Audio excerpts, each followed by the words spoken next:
The condo collapse has led to safety concerns at many other residential buildings, including ones older than Champlain Towers. But what role does preservation play as we decide the fate of the older buildings? Local 10's Hatzel Vella is live to explain. Hatzel.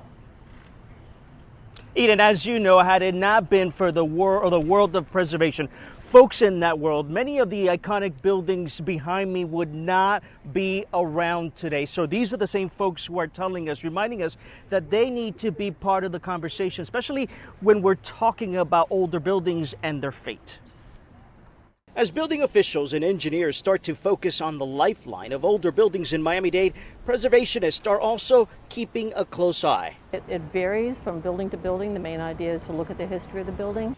Compared to the rest of the country, South Florida is a younger community where sometimes, in the name of growth, history takes a back seat. The shelf life of a lot of buildings isn't as long as they would be in other communities. People shouldn't rush to think that just because a building or a condominium building was built more than 40 years ago that it's not safe. Typically, buildings 50 years and older are closely watched, but even younger buildings could be important if architecture and cultural significance is present. Of course, there's always the financial reality, spending money to renovate and update or tearing it down. It's always cheaper to save the building.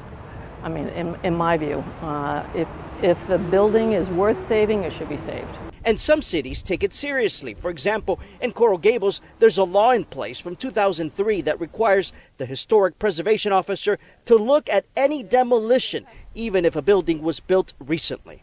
But what about older buildings? Downtown Miami, for example, is packed with historically significant buildings. I think that places like downtown might drive in a more positive way the idea of historic preservation because they have so much there already. And if we can use that as a textbook example of what preservation can do to a community, I think that it'll really move forward.